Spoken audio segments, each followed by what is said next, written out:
topics and opinions expressed in the following show are solely those of the hosts and their guests and not those of W4CY Radio, its employees, or affiliates. We make no recommendations or endorsements for radio show programs, services, or products mentioned on air or on our web. No liability, explicit or implied, shall be extended to W4CY Radio or its employees or affiliates. Any questions or comments should be directed to those show hosts. Thank you for choosing W4CY Radio. Welcome to the Ask the Expert show on W4CY Radio and Talk4 TV, where we bring you educational information from top local experts in the fields of legal, health, financial, and home improvement. Now sit back and listen to experts in family law, association law, hearing loss, business brokers, home care, along with many other topics. Now here are your hosts, Steve-O and Sophia. Hey, good morning, Tampa. Welcome to another Ask the Expert show, where we bring you the finest experts in the field of legal, health, financial, and home improvement. This weekend, I was looking at our YouTube shows. We have done 1,600 shows. And the only reason why, and there's actually more, that's just when we actually started on YouTube, but the only reason why I'm bringing it up now is the show this morning, our estate planning show that we do the last Monday of every month at 9 p.m. Eastern time is my favorite show. Every month I look forward to this show. And when you meet, if you've never listened to this show and you meet our great expert attorney, Debbie Baker, you'll see why I say that. Good morning, Debbie. 9 a.m., not 9 p.m. But anyway, so I just want to give YouTube an acknowledgement for a podcast. I had a friend text me on Saturday who lives in Maryland. She said, "Your voice is in my house." And I went, "Huh?" And she said, her husband was watching a podcast and you were talking. And she said, it was amazing. So thank you, YouTube. I mean, I thought that was just quite wonderful. I didn't know what month. I got to tell you, Debbie, we get a lot of emails from viewers that tell us how much they appreciate your show. That's great. Debbie, because we're getting so many new people every month. Tell people about your firm and about yourself. Okay. And then we're going to talk about beneficiaries. So my firm, I've been in practice now I've been a lawyer for almost 11 years. I went to law school as a walk of faith, had thought about it when I was younger and always had great reasons not to go. And then when it was the right time, God said, go to law school. And then it was like, oh, okay. So I went to law school. And I'd been an executive coach for over 30 years before that in the world of the commitment is that people have the lives they say they want. And how did I help them get it out of their own way, which was a glorious practice. At law school, I do estate planning because it's just a great way to be of service. People don't do it for lots of reasons. They don't do it because they don't think they have anything. They don't do it because they don't think they can afford it. They don't do it because they're convinced they're going to die as soon as they do, which, interesting enough, does happen, but at least it's been done. And they want their families to take care of it. So being an older student was glorious because I wasn't there for anything but to learn and have fun. And I wasn't there for law review or internships or clerkships. And the practice is absolutely driven by my need and my desire to be of service. So I talk to anybody who calls me, whether they call me from in-state or out of state. I'm only licensed in Florida, but I can help people ask intelligent questions of somebody they're going to see, just based upon what I've learned in Florida. All laws are not the same, but generally they're pretty close. Except in Louisiana, which operates on a whole different thing, which Rebel well knows. But it's glorious. So when things work, it actually, brings me to tears sometimes, because all I'm doing is sharing something I've learned and with people who have no reason to know. And it's a gift beyond measure. So I'm always grateful to God for sending me. I'm always grateful that I didn't miss the prompt and I didn't avoid it. Um, so yeah, and again, estate planning, probate, elder law, they're all about helping families in need at the moment or in possible need in the future, with the idea of mitigating some of the angst and the horror, waiting too long and then being stuck in awful positions. So, so thanks for asking. We haven't done that for a while. Yes. Yeah. But I want to talk. Go ahead. It's a very incredible story. Oh, well, thank you. I lived it, so it doesn't seem quite as incredible, and I'm always honored and humbled when people find it incredible. But that's okay. That's really okay. So we can talk about beneficiaries because this has really come up a lot. Okay. And and you always have great questions, Steve. So you're welcome to interrupt me anytime with a question. Interrupting is one of my ground rules. For anybody out there who's not an interrupter, it's really, it's hard. You never get a word in edgewise, and the people you're talking to always know what you're going to say. But anyway, so here's what I've learned about beneficiary designations over the last 11 years. They are essential. They are an essential foundational piece of any plan you have. And what happens is they often get overlooked. I've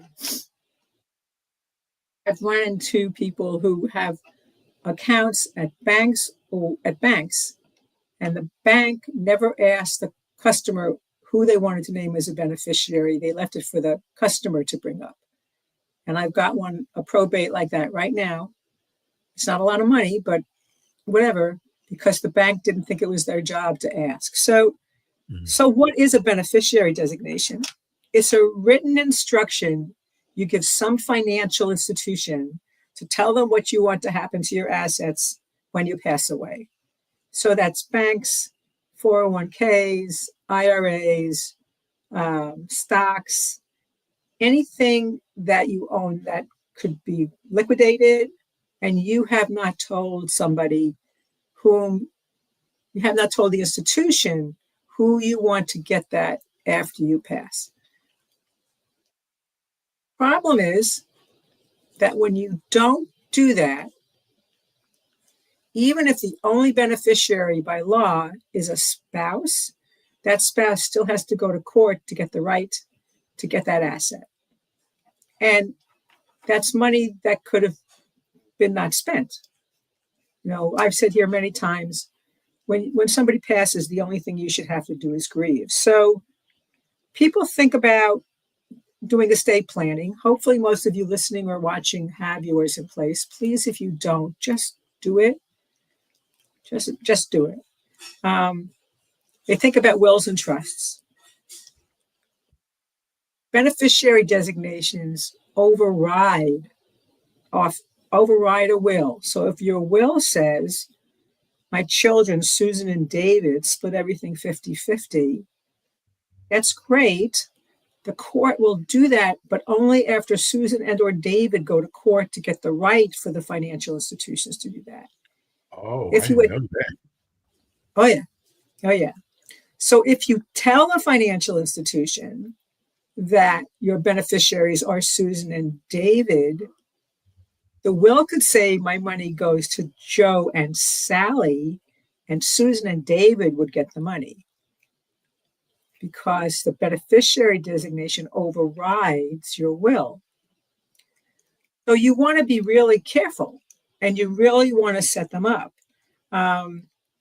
They override a will. I gather they'll sometimes override a trust. I've not had that happen to me, but I'm saying it's not possible.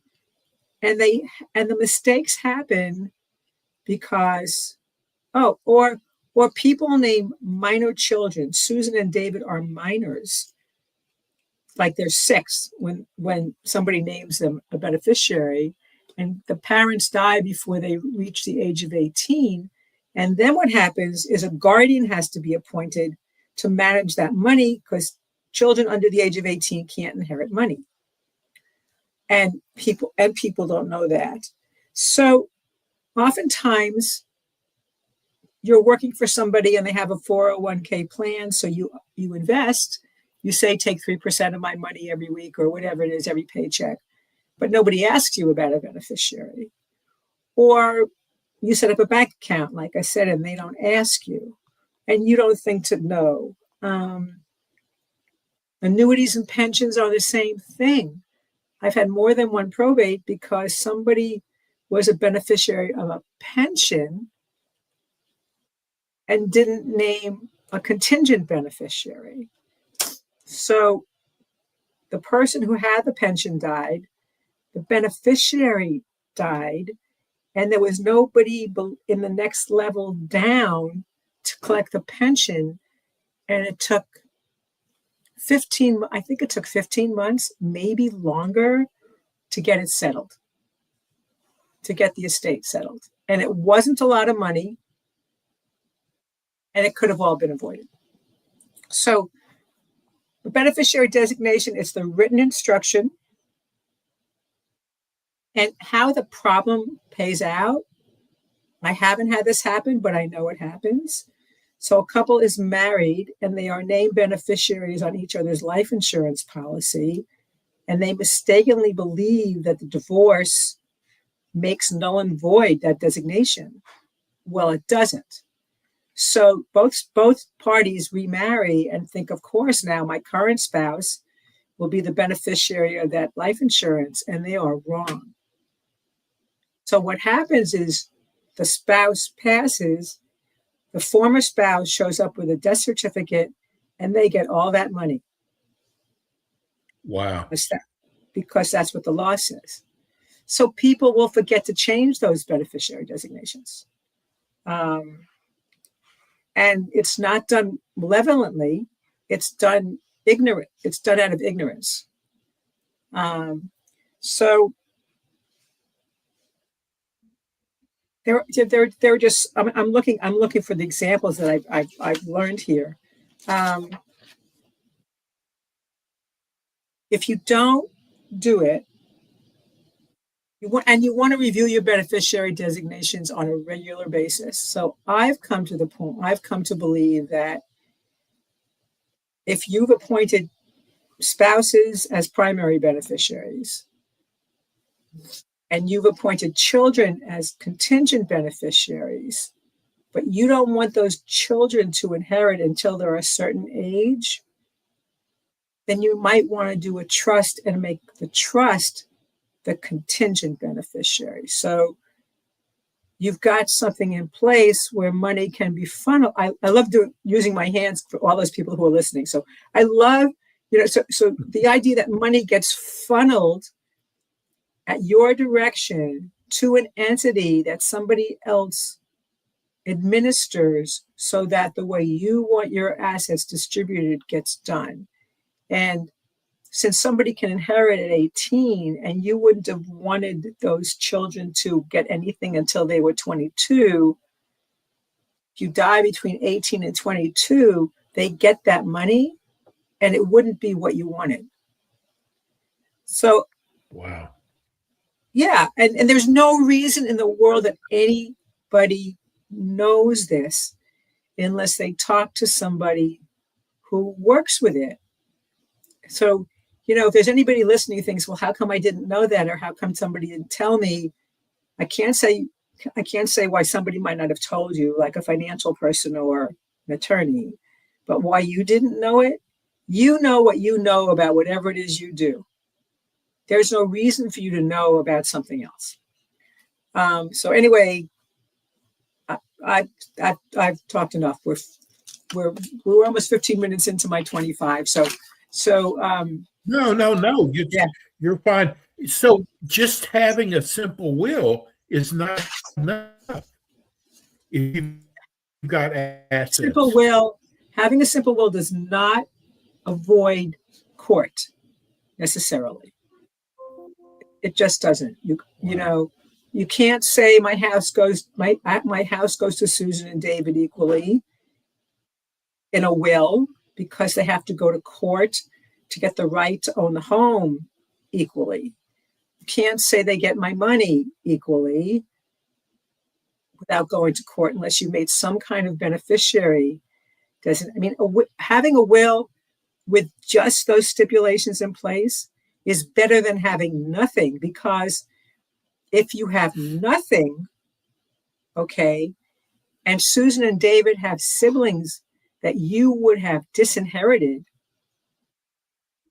then Susan and David are now obligated by law to split whatever is in that estate with those siblings that their parents would have given nothing to.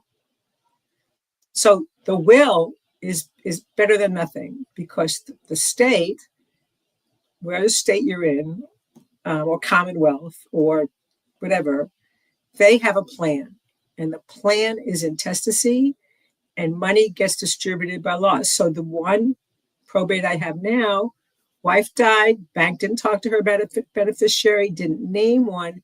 She's got a daughter from a previous relationship, and by law, because there's no will, that daughter, who was estranged from her mother, has a right to 50% of the estate. I mean, it's the law. There's not any. I mean, the dad, the husband, is disappointed, but he appreciates that it's the law. Had his wife named a beneficiary, or even had a will that said, "My husband, Steve-O, gets everything," we wouldn't have had. Might have had to notify that daughter, but she wouldn't have a right. So, a basic will is much better than nothing. The beneficiary designations are essential, and they often get overlooked, or they don't get updated, and it's really important that they get updated. Child gets disabled. They can't inherit money. You need to do something else, because if they're getting government benefits and they inherit money, then you're in this race against time to keep them from being thrown off government benefits until you get rid of their assets. Lots of reasons, none of which I knew 11 years ago. None of which, in terms of the importance. So it's really... Yeah, I thought about you this weekend. There was a NFL football player, 27 years old, made a lot of money, and he committed suicide this weekend. Now, there's no way you could ever have planned for something like this, but could you? If he had documents in place, he could. Life insurance will ask for what they call a longer-form death certificate, which will list a cause of death. In the olden days, when my father was really young, because he had attempted suicide, there were like lifelong exclusions about suicide. Okay. Now I think there may be 12 or 24 months. If within a certain period of time of the policy issue, somebody takes their own life, I think, I don't know this, I think the policy can be voided. So they ask for long-form death certificates so that have a cause of death. But a will and beneficiary designations, not for life insurance, if there's that exclusion, would have stood up,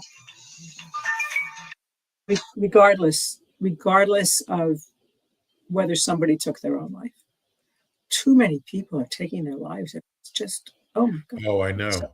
I know. And hopefully, because I had my first financial planner, one of his areas that he loved was working with athletes. This was long enough ago that they weren't getting squatrillions of dollars, but they were getting substantial bonuses, working with them right after they signed so he could protect their money, because he'd experienced secondhand young men or women, probably more young men then, but young men who'd gotten even whatever, a few $100,000 or $1 million, and they squandered it because nobody was there to say, no, you have to protect it. I got it, Debbie. I've got to ask this question. I think about it every show, and I finally decided to ask you. Okay. This is very strange question. Okay. We had an estate planning attorney here in South Florida who did a show with me for 8 years. We had a great relationship. He even brought his son on a couple of shows who did personal injury. But he did, this is the whole key to this story. He did estate planning. Well, I don't know if you heard about it last year, but his son murdered him. That's not what I'm asking. Okay. I'm asking is the wife said that her son had been stealing money from her. She was a beneficiary on the life insurance. How was he able to get away with that? I have no idea. The thing that came to my mind, and I don't know, is if he had his father's power of attorney or his mother's power of attorney. Oh, maybe that was it. Oh, that's. I mean, I have no idea how he got away with it. In the world of online stuff, I mean, if somebody, you really, powers of attorney, you really have to trust the person. If somebody had access to your online stuff, who knows what you could do? You could make withdrawals, certainly, without any proof that you have the right to do that necessarily. Because if I know your password and I can get into your policy or your bank account, they don't know that it's not you or that it's your agent. They just know that somebody's taken money out of your account. I have no idea. Well, the only reason I brought, because he's an estate planning attorney, and you would think that he had all of his bases covered. I'm sure he didn't plan on his son murdering him. No, but, but you say the wife said that the son stole from the life insurance, so that's a whole different. I mean, I have no idea how that would happen. Yes. Wow. So my next question is how do you choose who, when it comes to beneficiaries and there's children involved? Yeah. How do you choose? Do you have guidelines as to how you divvy up the money, or is it just something simple?